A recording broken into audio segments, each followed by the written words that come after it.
Welcome to Our Blue Bahamas. I am your host, Jasmine Colley. I'm the Outreach and Education Officer at Brief, and today we have a special guest. We'll be discussing our best scholar after completing 100 days of the island school. So, our special guest is Diamond Lundy. She's one of our current best scholars today. And before we dive into it, um, just to give you a little background, our best program is the Bahamas Environmental Steward Scholarship Program, and it's a partnership between Brief and the Cape Eleuthera Island School to train the next generation of environmental leaders. Welcome, Diamond, and first and foremost, congratulations on completing your island school, your 100-day semester. So, how does it feel now that you're back?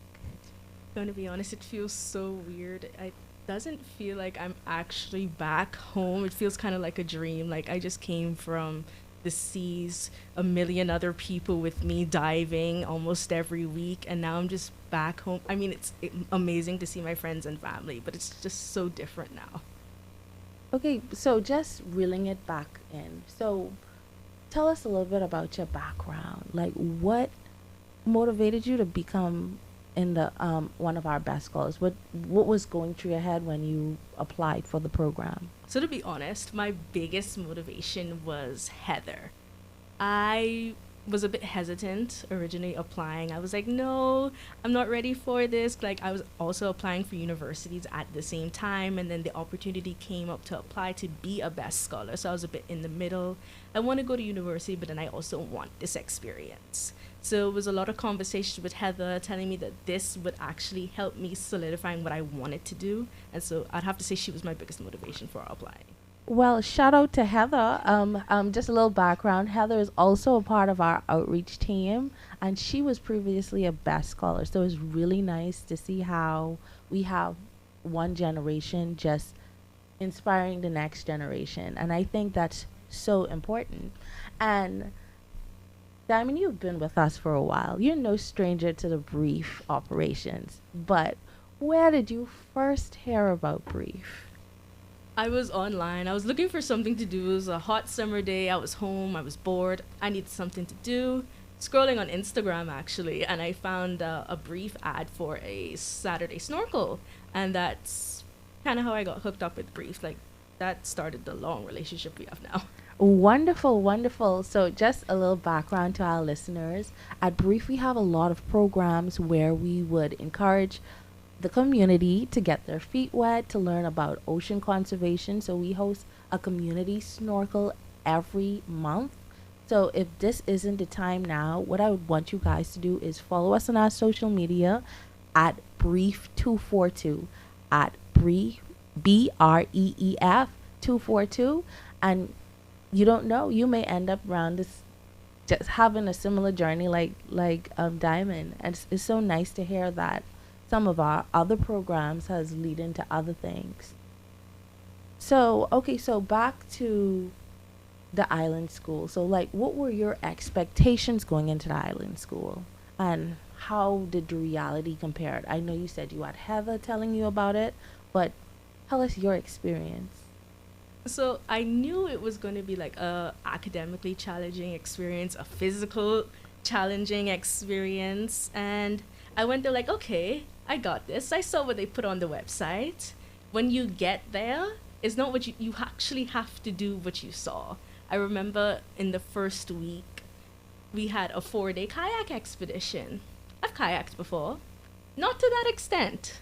4 miles, 3 hours. It was life changing, but it was hard. Like I really had to sit down and put the effort into it. So going in, seeing, and hearing that it was going to be hard, but then actually doing the hard thing, it's very different. Wonderful. And then also too, which I want to just plug in right here, being a part of the 100-day semester, you're not allowed to have your phone. So, I know one of the biggest things at Island School is disconnect to reconnect. So, tell us how it was for you, and tell other kids your age and other teenagers and young adults how it felt not having your phone going through these miraculous life changing experiences? For me, not having my phone wasn't like that big of an issue for me. I remember when we touched down in the Rock Sound airport, they brought out this box with some plastic bags and they're handing them out saying, put your phone and your passport in here and write your name. And I was like, oh, this is happening now. I thought we were going to wait till we got to the school, that it was going to take a bit longer. No, as soon as we touched down, phones are gone. Now, that forced you to have conversations with the people around you. That is how I made my friends. Like, the phone, you don't really need it, and I realized that while I was there. Like, it didn't hinder me from talking to anybody. Like, it forced you to use your social skills that you would assume you've developed over time. Like, it wasn't that big of a deal for me. I'm not necessarily attached to it. Oh, wonderful. So you have that diamond is saying you don't need your phones as much as because I know sometimes we get so wrapped up in just picking up our phones and notification and 100 days without it, and you're telling us we don't need it. And it and it's and it's like you said, it helped you made more friends. So just going back to a typical day, you wake up, you're in the program. So tell us how an average day would look like for you. Average day. So during the academic week, I'd say my favorite day, I'll describe that one, it had to be Thursdays. 7:55, wake up in circle, breakfast. Now Thursdays are research days the entire day. So my research group was marine mammals. So from 9 o'clock in the morning, we go out on the boat and we go to Exuma Sound, a specific location, Tommy Point, and we survey the area because our focus was on beaked whales. So from 9 to 4, you're out on the boat in the hot sun all day with your research advisor and your research group, which is the rest of the students that were selected for that specific research group. And you're out there with them all day surveying, learning about that animal, how to use the equipment like hydrophones and like these big digital cameras. And like that was like the highlight of my week. Like that was my favorite day. And then you get back at 4. 4:30 is exploration time, so you get to go out into the island with specific boundaries in place of how far you can go, where you can go, what time you have to be back. And that will usually go from 4:30 to 5:30.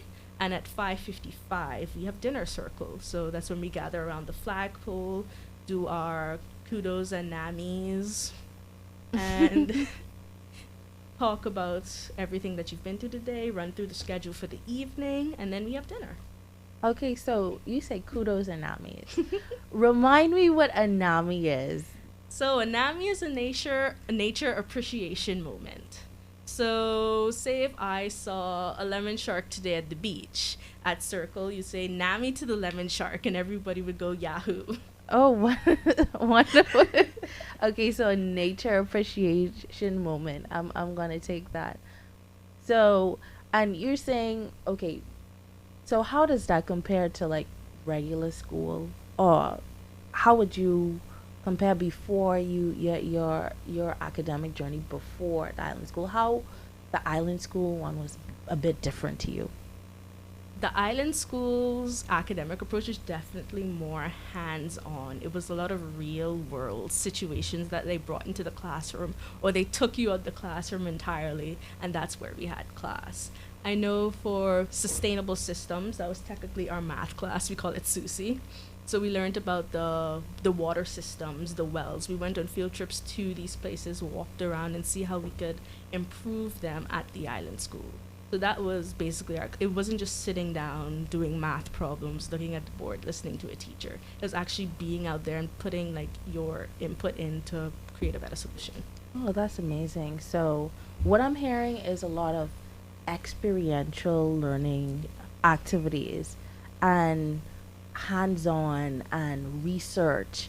So how did the curriculum shape your own understanding of what conservation and leadership is? Like you just mentioned, the math class was called sustainable systems. So how did the curriculum help you connect to real conservation problems and real conservation leadership issues? I know for a class for creative writing, for a class we went diving, which was awesome, by the way.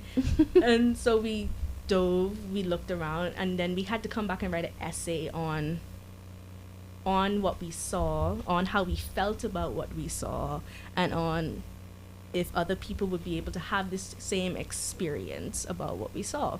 And that you sit back and think, you're like, not everybody has this experience, not but everybody has the, like, I would say, the privilege to be conservative, I would say, I guess. um it's really different. It makes you look about how you actually think about what you're experiencing, like conservation. Not many people know what that is. Not many people actually would know like what to say about it. So I guess it's that.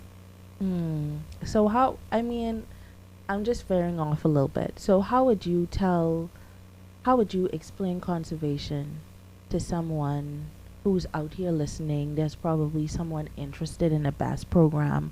They're thinking about applying. So what would you tell them about what conservation is and why they should possibly engage in a program like this? Okay, so I'd say conservation is wanting to keep what you have. You need to conserve to be able to be sustainable. And so sustainability is being able to maintain what you have for future generations so everybody can benefit from it. So we need to be able to know how to use everything properly, consistently, not being wasteful about what we're doing. And yeah. Yeah, and right now, like one of the global challenges we're experiencing is climate change, and a lot of persons are so out of touch than how it really impacts them. And it's just so much things that can be done to actually help alleviate the issue. So, just moving into the impact, like how has your perspective on the Bahamas environment changed? I know you would have mentioned being on boats, diving. Like, I don't know about you. When I was that age, I had no idea. If you told me what research was, or if you told me about scuba diving, I would have been lost. So, tell us like how your perspective changed since being in your 100-day semester. Like honestly, I wasn't out there diving or like snorkeling every day, but then going to the island school, that's what you're doing. So you get to see the underwater so much more differently. Like you're diving, you're seeing the coral reefs, you're seeing the fish, you're seeing all these different types of species that you usually only see through like photos or just like on a camera. And so you're just looking at it and it's different. It makes you feel different. Like I live in this country, but I didn't know all that stuff was there.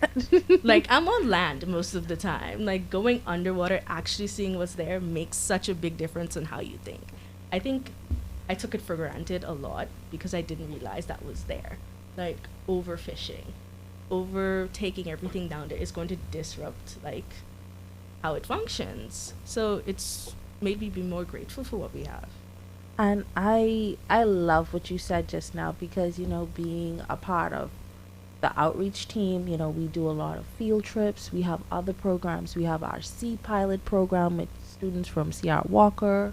We have the YRE program where students can actually talk about certain issues. And a lot of persons don't know what we have. And it's just I think it's just so beautiful hearing that you have a different outlook on and how being so exposed to it have widened your vision on our ocean ecosystems. So what advice would you give a student applying for the next best cohort? Before I get into that, we do have a best we do look for best students every year, and the application normally closes in sometime in February.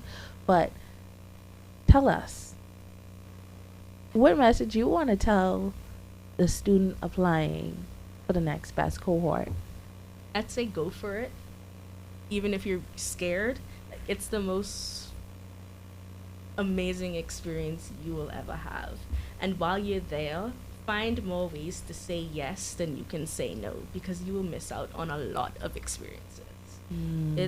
It's going to be challenging, it's going to be hard, but I can guarantee you it's something that you're going to love at the end of it. Wonderful. And I like how you just said, go for it, do it scared. Sometimes if you tell me to go in a program where I don't have my phone, I can't, I'm going on a 4 mile kayaking adventure, like saying yes to that. So, like, tell us how you power through your yes moments. Cause I can't imagine. I know faculty, I was hesitant a lot for certain things, and they Mm-hmm. were like, find more ways to say yes. Find more ways to say yes. I'm like, okay, I'm trying to do that. So I go for an experience on expeditions. This was our 8-day kayak. And then we have a 2-day solo. So you're by yourself on a strip of beach. People are there, don't worry, you're safe. So there, Disclaimer. so you're there, you're with yourself. You're not talking to anybody around you. You're there with the environment. I was very scared being on that beach by myself for 2 days.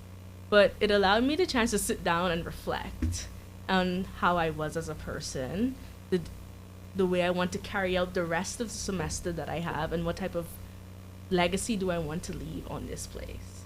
So I think doing it scared will assist with all those, like, the nervousness you have, because trust me, it's not only you there that is terrified of doing this thing. There are a lot of other people there that can help you and support you through it. So I say yes, go for it, do it. There are people there to support you. Okay, wonderful. So like you said, do it scared, find more yes, ways to say yes. And but tell us more about this solo trip. Like I felt like you just breezed over that. So tell us about your solo trip. So you said. So tell us. I don't want to give away too much, you know. Gotta enjoy the experience when you get there, but it's 48 hours by yourself with, they give you food, they give you stuff to sleep with, and you're out there on the beach day and night. And there are faculty members walking by to make sure you're okay. But I can't say too much, but it's a really nice experience.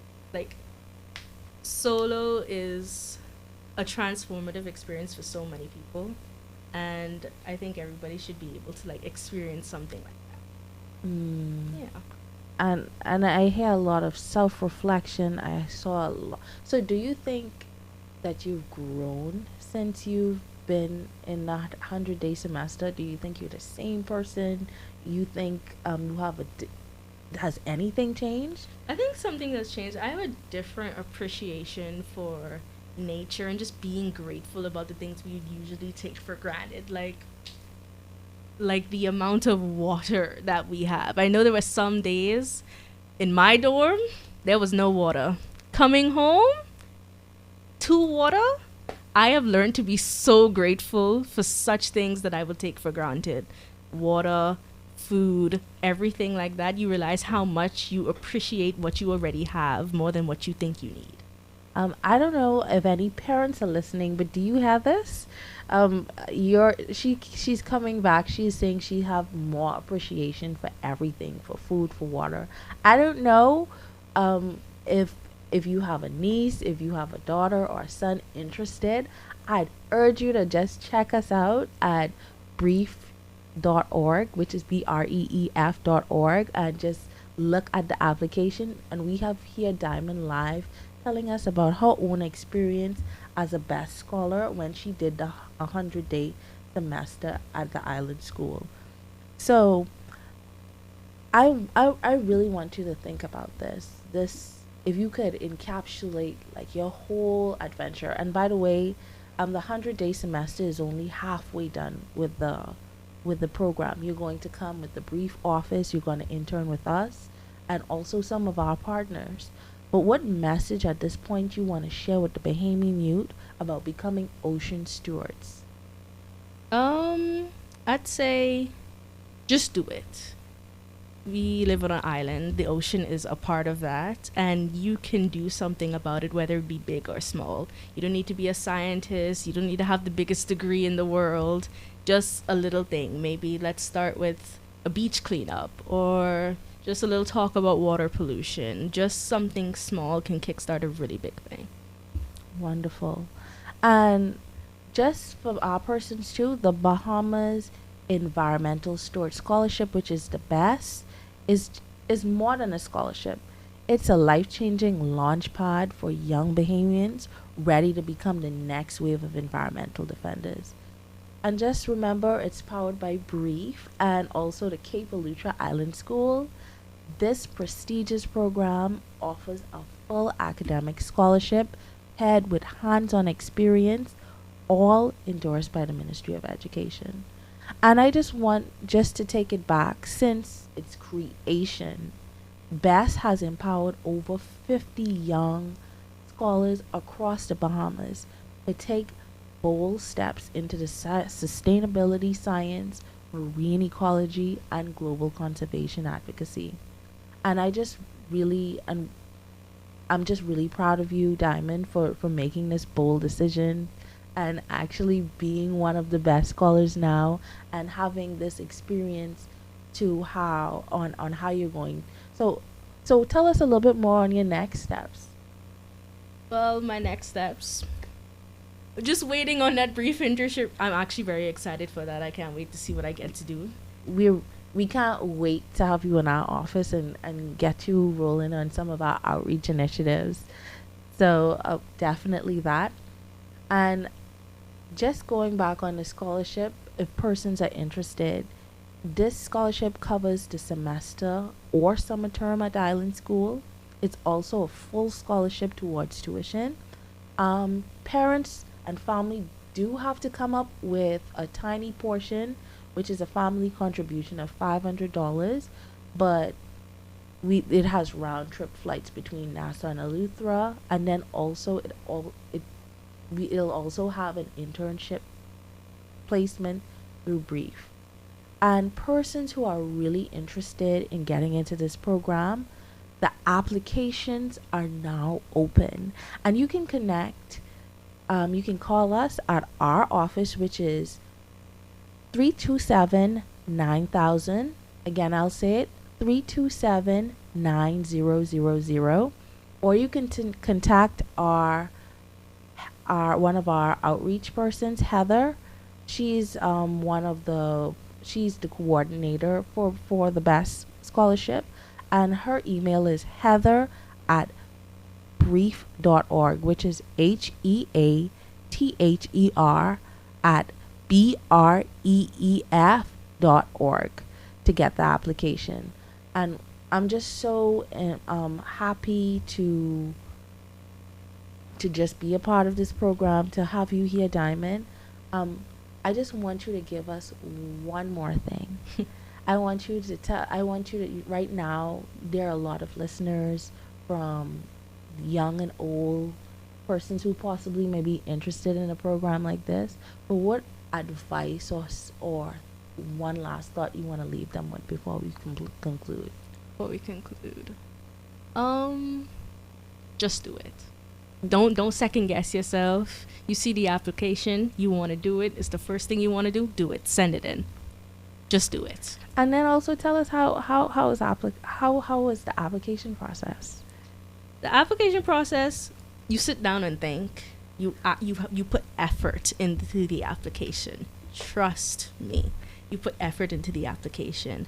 A bit of personal information, a bit of what you want to do. So so tell them about it. Do you have to create a video? Do you have to write? I know after the application, you create a picture with yourself and a little bit of like a story about yourself and why you are so interested in this program, what you're interested in becoming later in the future, and how this program can help you achieve that. So just little questions like that.